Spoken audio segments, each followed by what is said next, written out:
یہ army chief صاحب فرماتے ہیں جی میں سارے کام اور اپنے سارے فرائض اللہ کے حکم اور فرمان کے مطابق جو ہے وہ انجام دیتا ہوں۔ چیف صاحب یہ کون سا حکم اللہ کے حکم کے مطابق آپ کر رہے ہیں؟ خواتین کو بند کیا ہوا ہے 26 نومبر کہاں پہ اللہ نے کہا نہتے مسلمانوں کا قتل عام کرنا، یہ کون سا کام ہے؟ یہ کون سا فرض ہے؟ یہ کس کے کہنے پہ آپ کر رہے ہیں؟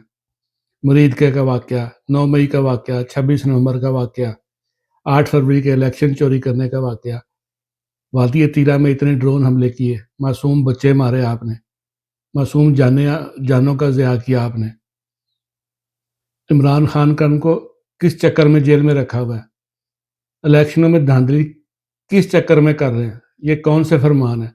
آپ کوئی کام اللہ کے حکم اور فرمان کے مطابق نہیں کرتے۔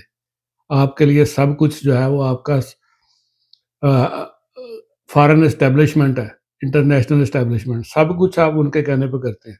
آپ یہاں پہ صرف قابض ہیں، اپنا قبضہ برقرار رکھنے کے لیے آپ سارے کام کرتے ہیں، لوگوں کو بھی مارتے ہیں اور قرآن کا غلط استعمال بھی کرتے ہیں آپ، صرف اپنے قبضے کے لیے۔